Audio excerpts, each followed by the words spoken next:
ठेव. पण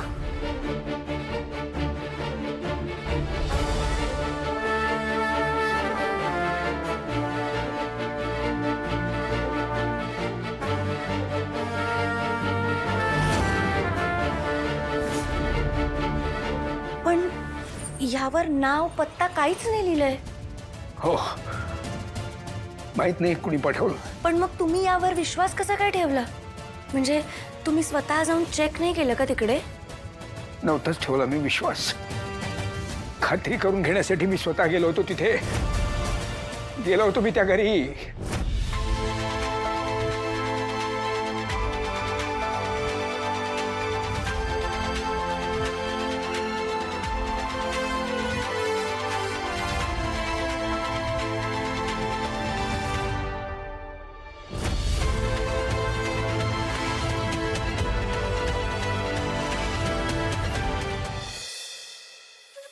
sorry I.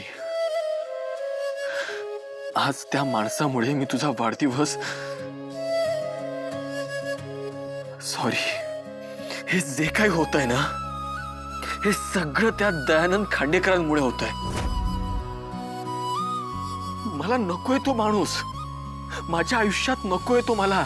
पण तरीही सतत काही ना काही कारणाने तो माणूस माझ्या समोर आहे, सतत माझ्या आजूबाजूला असतो.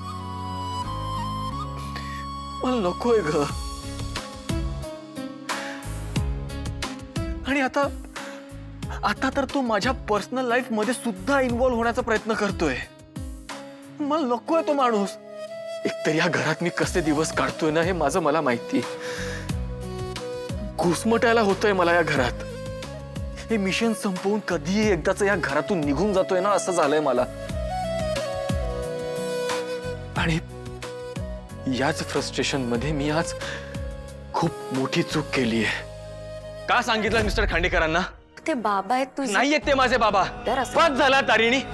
त्यांच्या या खोटेपणाच्या झळा मला बसल्या, तुला नाही. आणि एक गोष्ट लक्षात ठेव, हा माझा पर्सनल प्रॉब्लेम आहे, तू यात पडू नकोस. मी आज तारिणीवर ओरडलो. अशा व्यक्तीवर ओरडलो ज्या व्यक्तीने माझ्यासाठी खूप केलंय. तिने नेहमी मला समजून घेतलंय, नेहमी माझी काळजी घेतली. तारिणीने मला माझा मान सुद्धा मिळवून दिला. पूर्ण जगाशी भांडली ती माझ्यासाठी. मी जर का उपाशी असेल ना, तर ती नेहमी मला खायला घालायची.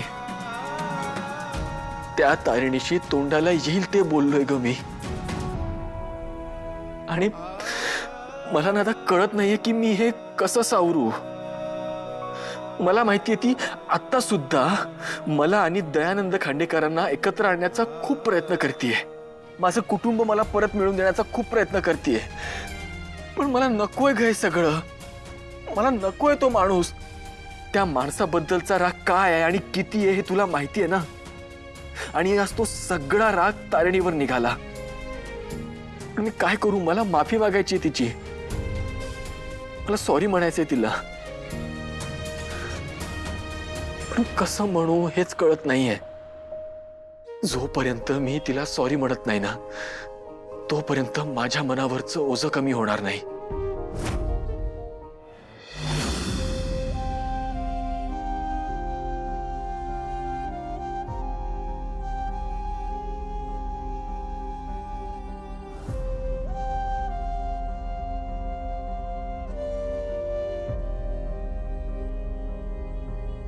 मी आणि देवकी,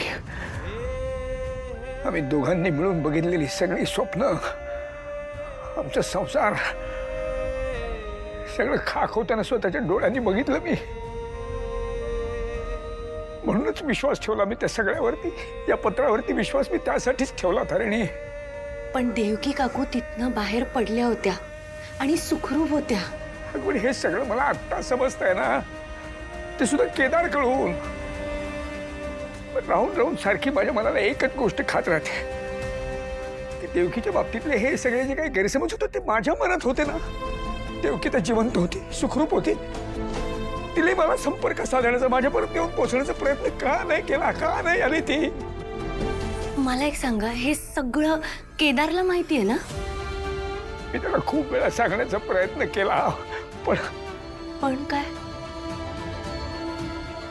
तो माझं काही एक म्हणणं ऐकूनच घेत नाहीये आणि मुळात विश्वासच ठेवत नाहीये तो माझ्यावरती.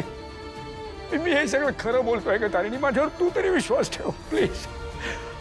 मला यातलं काही माहिती नव्हतं ग. हे सगळं का घडलं, कसं घडलं, मुद्दाम कुणी घडवून आणलं की आपोआप घडलं, मला काही माहिती नाहीये. ते घडलं तसं मी अगदी सगळं खरं खरं सांगतोय का? हो, शांत व्हा बाबा. आणि मला का पटवून देताय?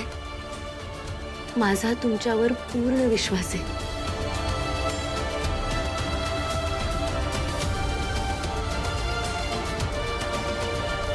हिम्मत कशी झाली त्या माणसाची तुझ्यावर हात उगारण्याची? आणि कोणासाठी? त्या हेल्परसाठी आणि त्याच्या आईसाठी? हा नाही, आता त्याला तुझी माफी मागायला लावली ना तर बघ. युवराज थांब.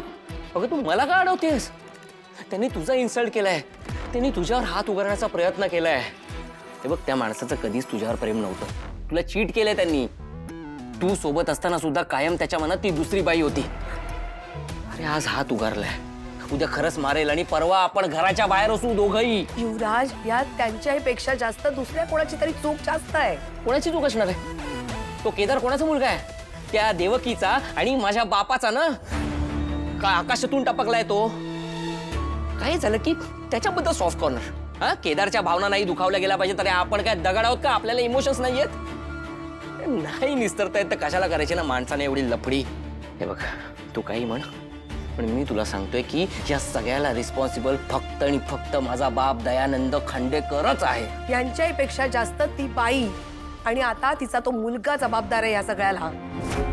युवराज, तुला एक गोष्ट लक्षात येत नाहीये? अरे, जर आपल्याला हे सगळं संपवायचं असेल ना तर मुळावर घाव घालावा लागेल. ज्या व्यक्तीपासून हे सगळं सुरू झालंय ना त्या व्यक्तीला आधी या घरातून बाहेर काढावं लागेल. आणि ती व्यक्ती दुसरी तिसरी कोणी नाहीये, केदार आहे, केदार.